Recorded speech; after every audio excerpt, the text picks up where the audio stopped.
Welcome back, everyone. This is lecture 8 about monomials. Okay, so I typed this out because there were some lengthier definitions, and I felt like it was easier than trying to have you read my poor digital handwriting. So a monomial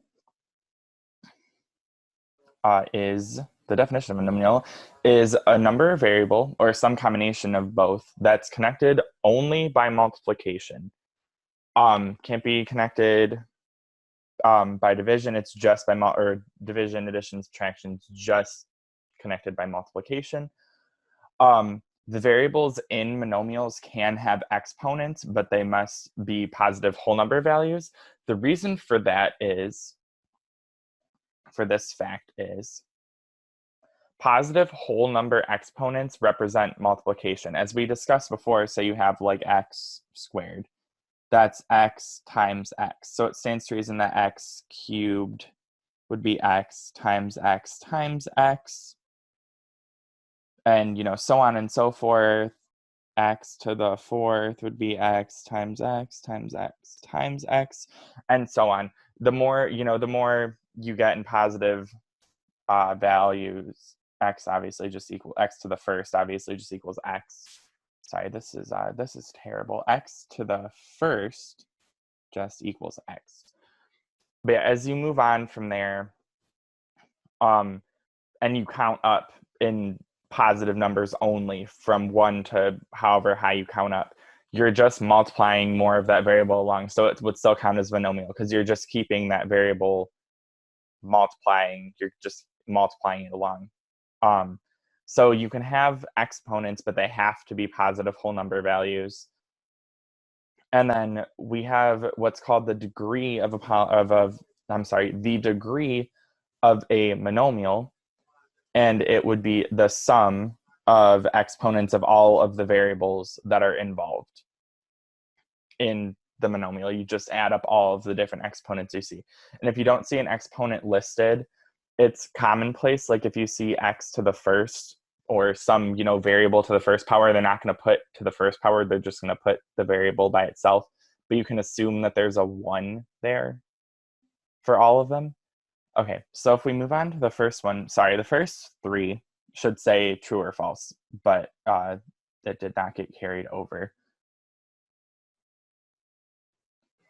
So for negative 12 p squared q, well, is it a monomial? We have to see. Let's just check by the definition. We have a number and we have 2 different variables, but they're listed right next to each other, and all of the exponents here are positive and positive, and they're whole numbers. That's another important thing too, is they have to be whole numbers. I will demonstrate that in number 3. But we have negative 12 times p squared times q to the first. Positive whole number exponent values, it's a number times 2 variables connected by multiplication. So this is true. It is, in fact, indeed a monomial. And then we have, in the next one, 10x plus 4 times 3y. Or if we want to simplify that at all, we have 10x plus 4 times 3, which is 12 times y. Okay, so we have, in this one, there are indeed numbers that are numbers and variables that are connected by multiplication. However, we have a plus sign in the middle of these that separates them. So we have 2 different monomials that's separated by a plus sign. So this is not a monomial. So this would be false. In this case, it'd be a binomial because we are adding 2 monomials together. So it'd be a binomial, but it's not a monomial. Monomial would mean like single expression. Those are 2 separate expressions that are kept together with addition. Okay. The square root here would not make this a monomial. They have to be positive whole number values, because when you have a fraction, you're not it wouldn't be like multiplying m times m, like you're taking the square root of it. a way to, I guess, kind of see this. This one. So you have, like if you have the square root of x, this is represented by x to the 1/2. The way that works is because we have x to the first in here, and we're technically taking the square root of it. So you do, when you're representing these powers, you take the inside power first by the outside root. Say you have the cubed root of x, which is like, you know, what number, which when you say the cubed root, that'd be like take the opposite of cubing something. You would, in this case, it'd be x to the 1/3 power. The fourth root, which is the opposite of, taking something to the 4th power. This would be like x to the 1/4. Oops, sorry, that does not want to work with me. So in any case like this, where you have some kind of fractional power, it's not considered a monomial because it can't be represented by multiplying variables together, like we did up here for the, x squared, x to the 3rd, x to the 4th, and so on. These are less than 1. All of the powers have to be positive and whole numbers, which means 1 or greater than 1. They just have to be whole numbers. They can't be fractions, because then you'd be left with a root and you can't like multiply that out appropriately, or like combine it to form other whole numbers with other other variables that are the same. So in this case, this is false. It's not a monomial.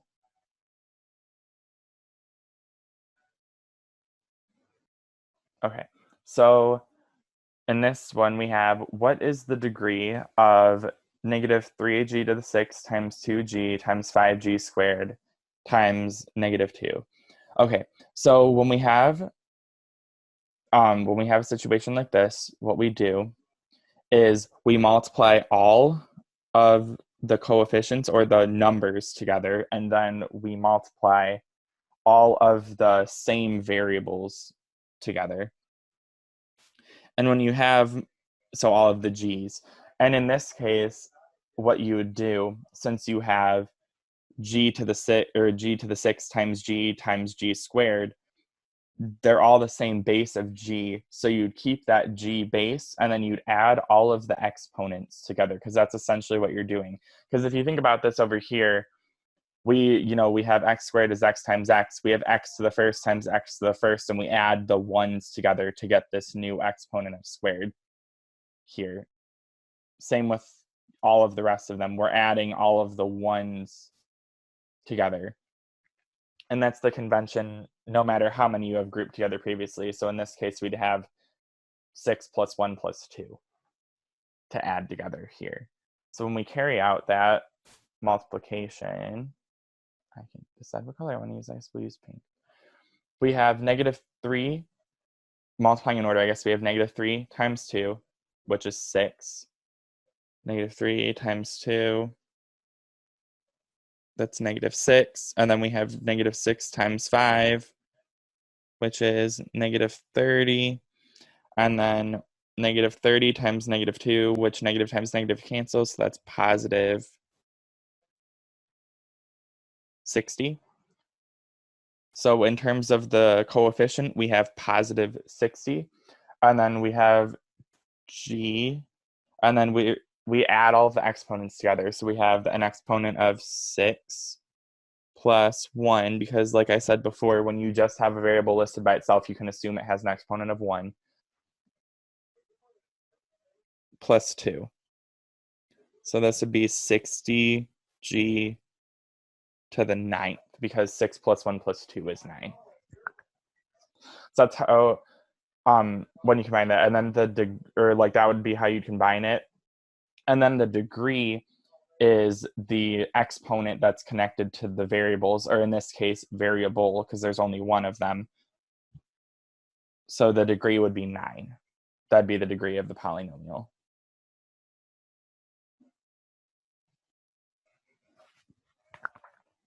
Okay. And then it says, if the following is a monomial, note its coefficient and degree. Well, the one above was a monomial, and it's of the same form. You have the same variables being multiplied with different coefficients. So we do the same, I guess, convention as we did before. And we'd multiply all of the coefficients together first, and then add all of the exponents of the f's together. So we have 7. This one is really like saying 7 times 11 times f.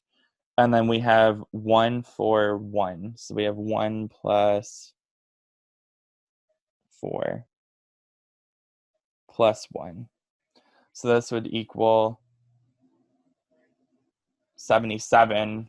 And then 1 plus 4 plus 1 is 6. So it's f to the 6th.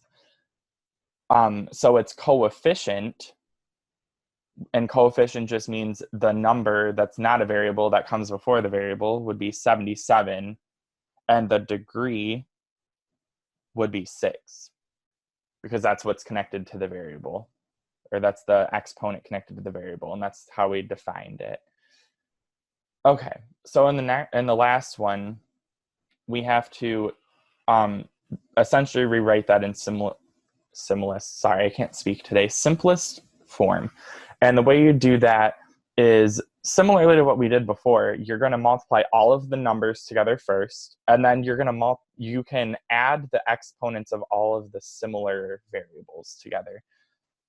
So numbers first. We have 8 times 4 times 5 that we can multiply together first.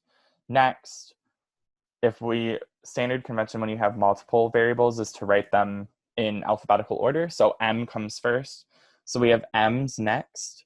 And as we can count, we have m cubed, and then m to the first power over here, because you can assume this is to the first power.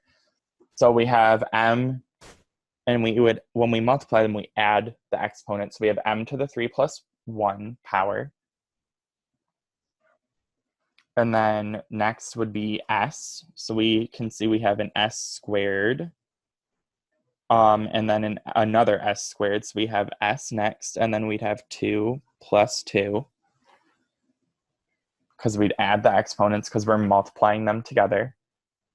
And then last but not least, we have t. We can see we have t to the first and then t cubed. So we'd have t to the 1 plus 3rd power. So all together, we have 8 times 4, which is 32. 32 times 5.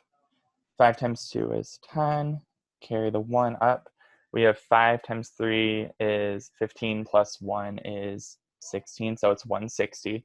So we have 160 as our coefficient times m 3 plus 1 is 4, so m to the 4th, s 2 plus 2 is 4, and then t 1 plus 3 is also 4. So we have m to the 4th, s to the 4th, t to the 4th.